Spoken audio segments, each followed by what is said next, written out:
Hey y'all, hope you're doing well today. So I want to do something a little bit different for today's message. I want to share with you some YouTube channels that were very helpful to me in the past, and some that still are, and in hopes that depending on where you are in your walk, in your life's journey, if you face challenging times and people that affected you in a negative way, hopefully some of these resources can be helpful for you. So it all started when I was in, without going into too much detail because it is a public platform, and I just encourage you to be careful with that too. But I was just in a state of kind of being frozen, not connected with my intuition, questioning myself. I was not in good health for no good explanation, and it was just kind of a bad situation. And so I started looking around on YouTube, in my spare time, just when I had a minute to sit down and browse, on YouTube. And the first channel that I came across that I can remember that really stuck with me, that resonated with me, was Lisa Romano. And she, I believe, the first few videos I found of hers were in reference to codependency, and that was a new term for me when I found out about it on her channel. And so I learned a lot about codependency and how the difference between like a healthy family dynamic and an unhealthy family dynamic, and conditioning. I got kind of introduced to all that via her channel. She's a very compassionate person. She's very relatable because she's been there. She's been through some challenging times in her life. And so don't you just hate those little flyaway hairs? My hair is so fine. Fine as in, not very thick. And so I just have all these billions of flyaways, and they always show up when I'm trying to film. It's funny. So anyway, there was just a little giggle for you, hopefully. But she was just very relatable and very kind. You can literally, I felt like, you can sense her kind spirit. You know what I mean? She really cares about people and the things that she's talking about, right? She's very passionate about it.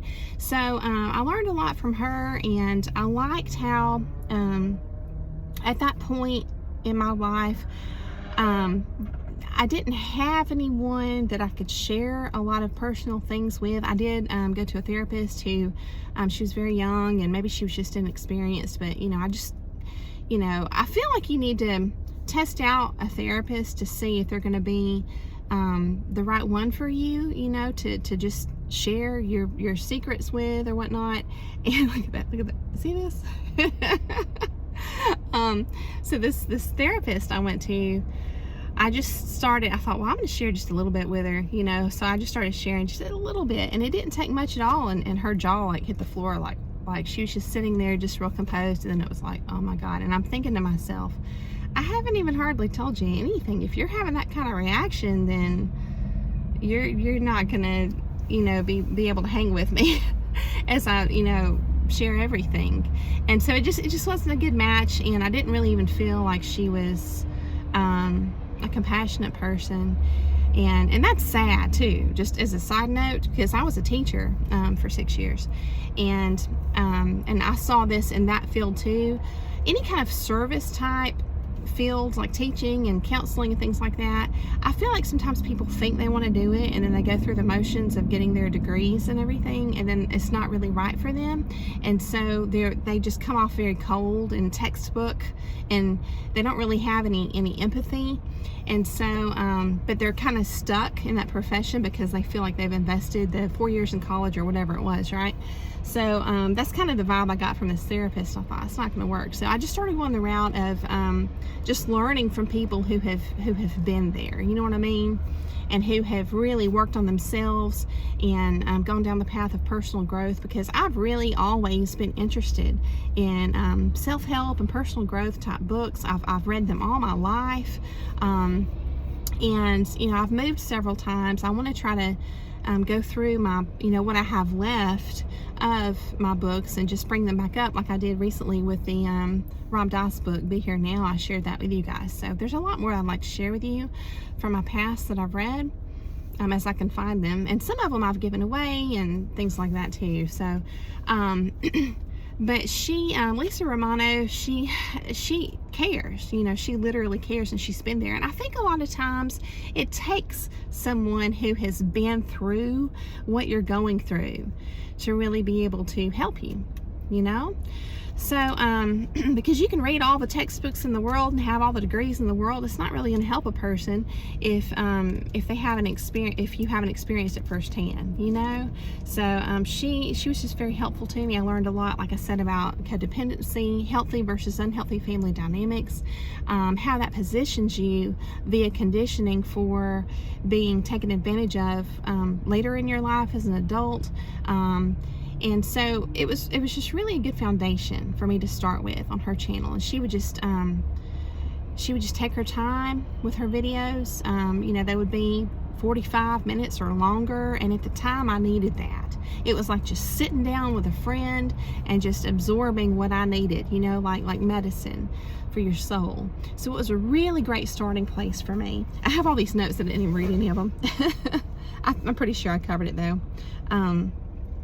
Yeah, she was very thorough and very sure of herself, which is good, because to me that was proof that what she had done for herself in her healing worked. You know, you could tell that she was at a great stage of healing, right? And very caring.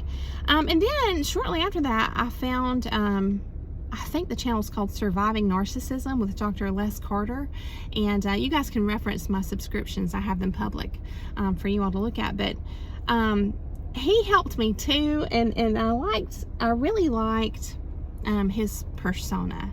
Dr. Carter is Southern. I believe he's in Texas. He just kind of has a, you know, like just a nice guy next door, kind of, you know, like you wish he was your neighbor. You know, you just love to sit down and have coffee with him.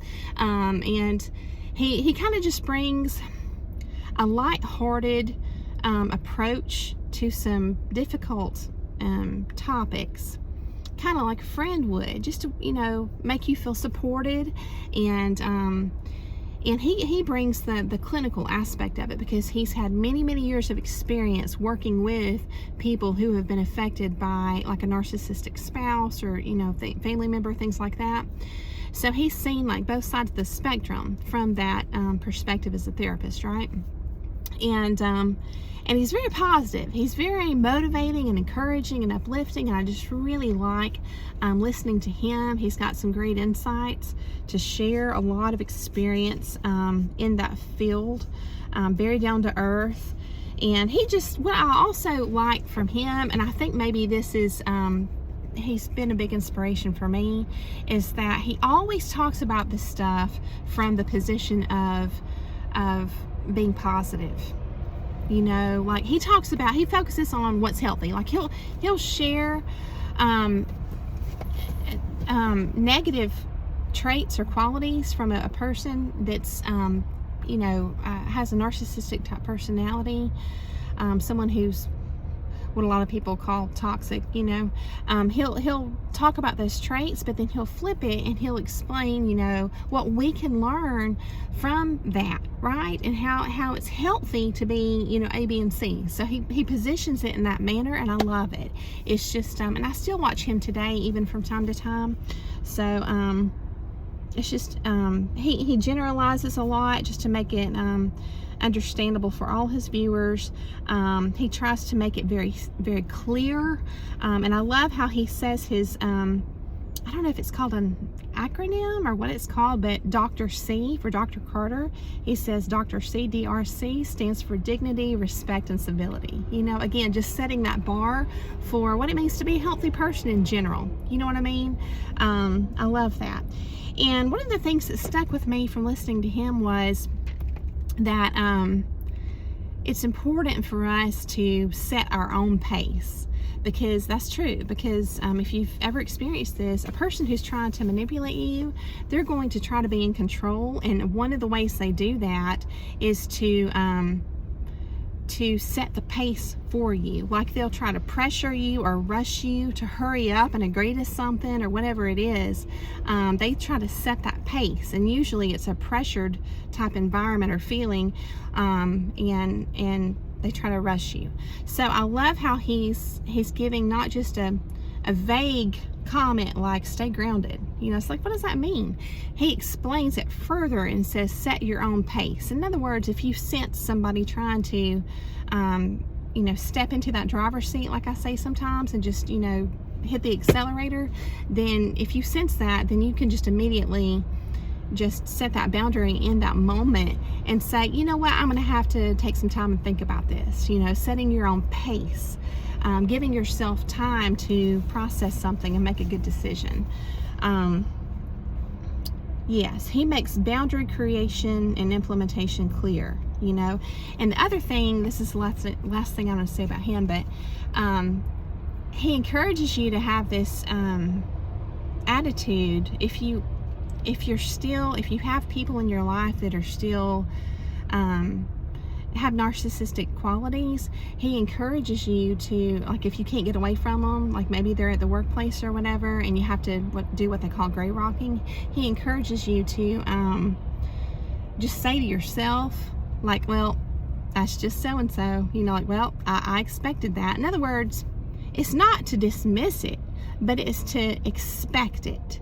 And that's so, it resonates so much with me, because it's like you want to forgive people, and then when they do it again, like if they say they're sorry but they do it again, it shocks you, because you're like, well, I thought we talked about this and I thought you were sorry, but then they do it again. See? And it's almost like your empathy and your kind heart won't even allow you to understand that they're doing it on purpose. It's hard to actually come to terms with that, to grips with that.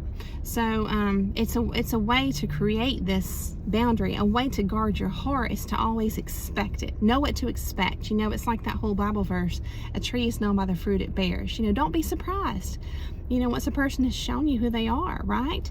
So I love that. And so I just encourage you to take a look at those two channels if you have interest. Another channel that doesn't seem to get quite as much publicity, but really was very touching and impactful for me in the early stages of my awakening, you might say, to how the darkness operates in this world, was her name is Petra Van Dijl, D-I-E-J-L, Petra Van Dijl.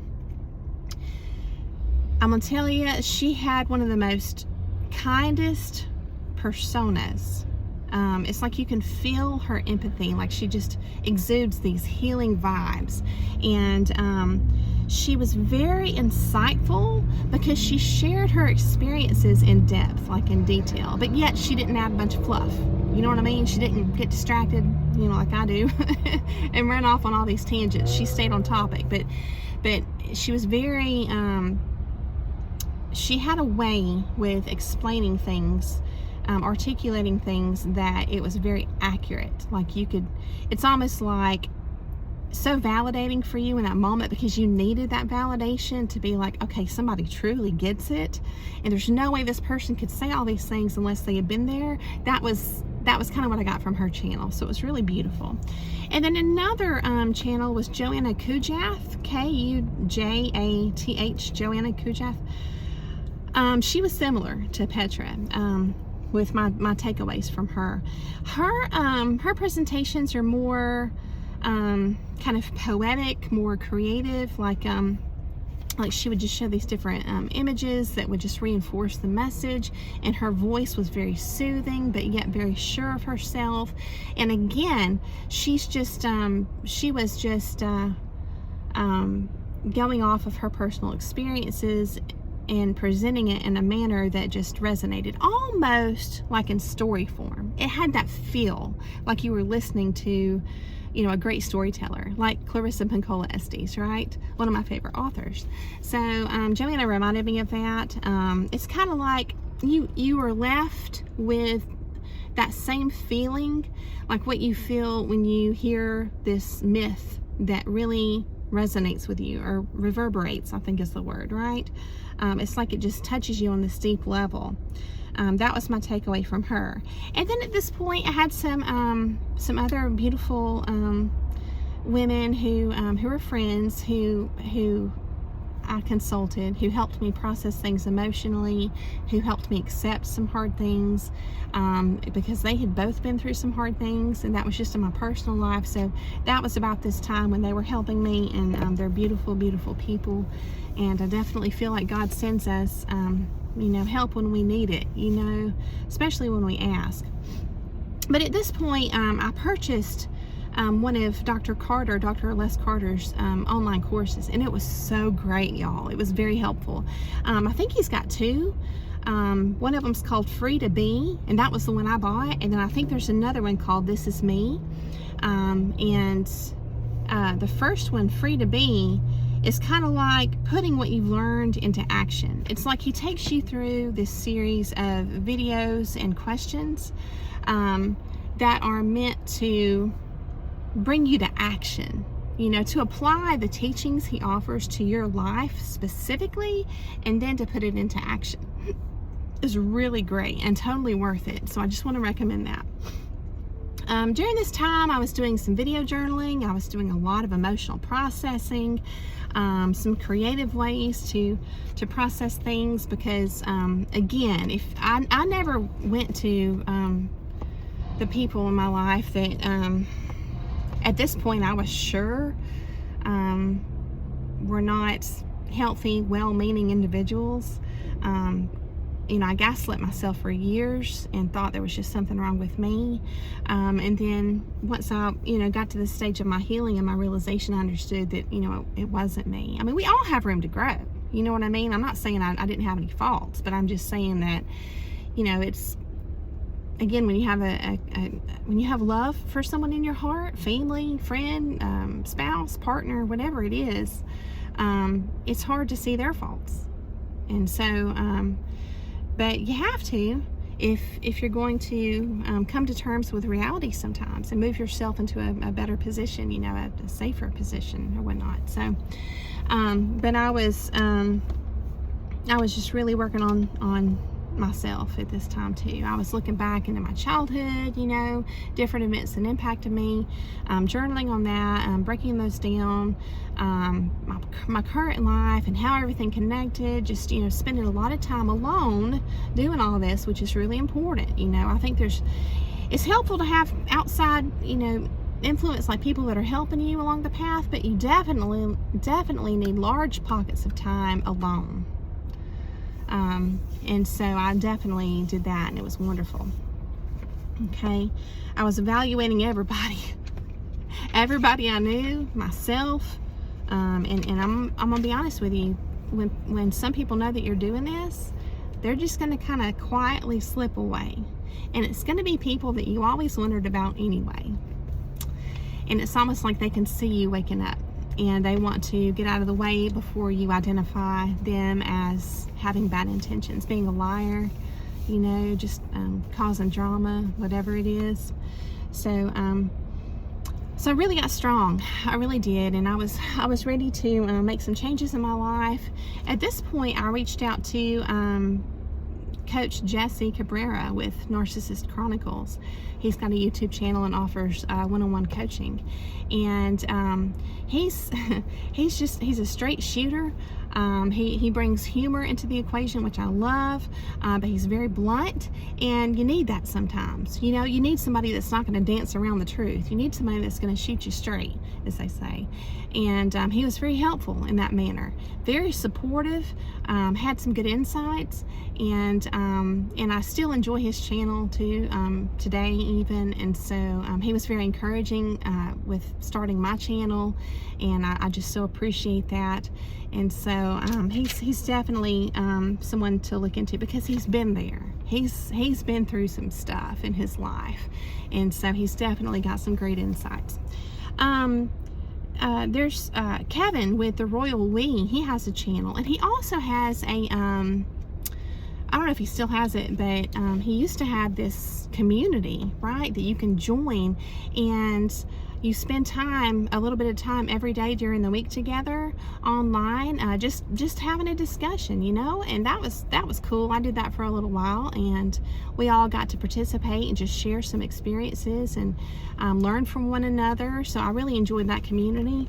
I did do some one-on-one coaching with Kevin too. He was very attentive, and he had some different perspectives. So it was very very good for that point in my life.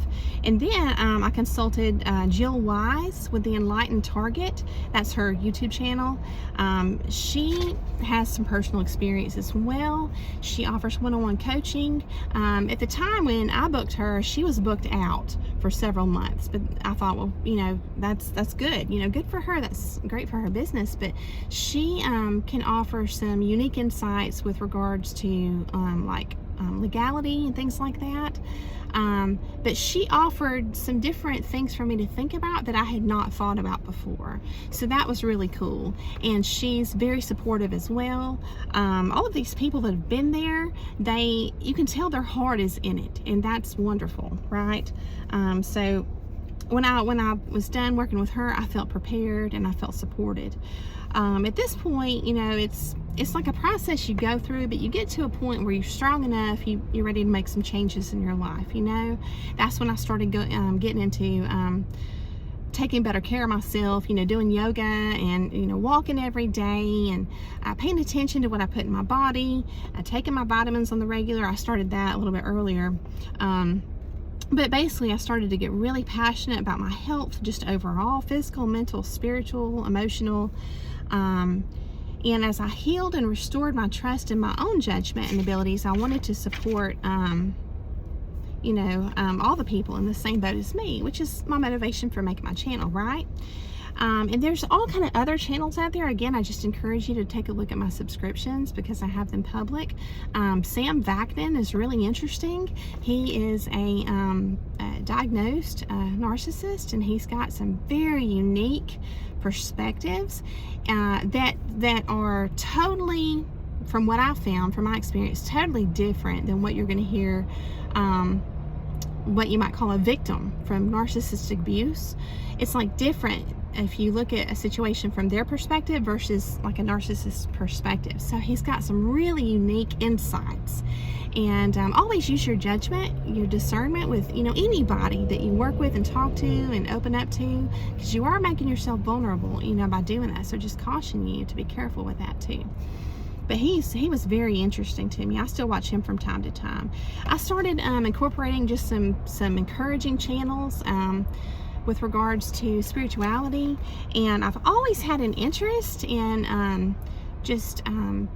history with regards to like ancient art and symbolism and things like that. I feel like there's a lot of healing to be found there, as well as when I talk about the micro and the macro, that's what I mean. It's like insights about the human psyche, as well as the universe and reality, and just the human mind and how that relates to you know, God and our concept of God. I love to think about those kind of things. I've always been a deep thinker, and I enjoy that.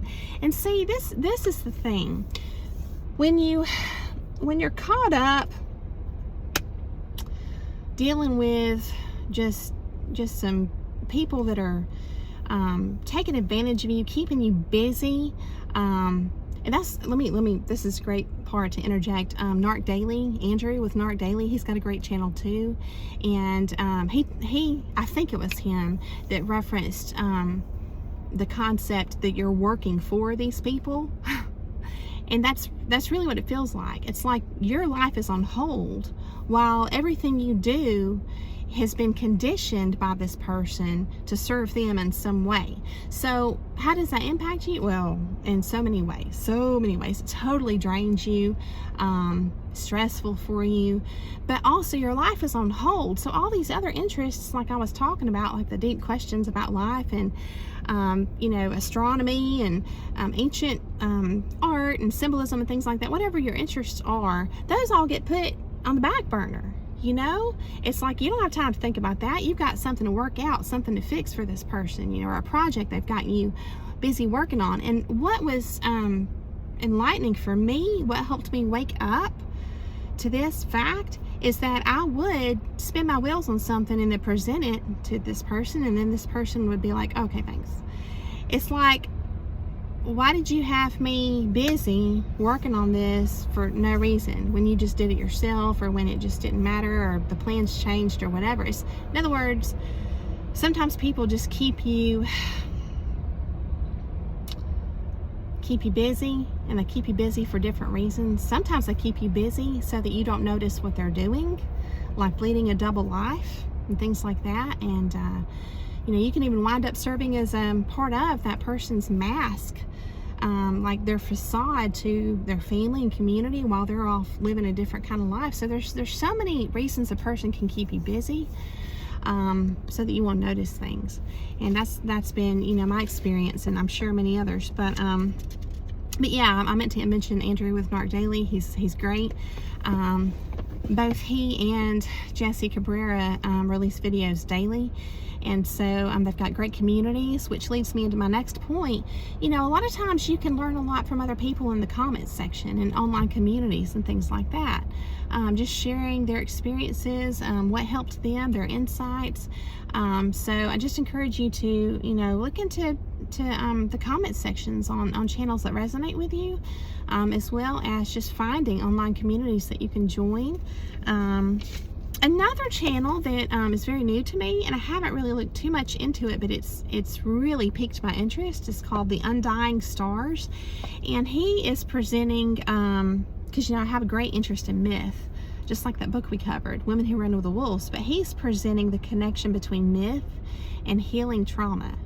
And so I don't think that's the only purpose that myth serves. I think that there are deeper truths about our reality that are hidden in myth. But I think it's kind of like myth is beautiful because there's so much in it. It's the macro and the micro. So on the micro or personal scale, that's where you can find patterns even here in our lives, not just the patterns out here in reality, but patterns also within the human psyche, and understanding, the soul's evolution and our growth and the challenges in life. I mean, the Bible even talks all about, liars and people that are false prophets that come off like they have your best intentions at heart, but really they don't. So this kind of stuff's been written all throughout history, and I thought that was a really cool concept that he's tying in, like the constellations, I think, into myth and how that's all related to healing trauma.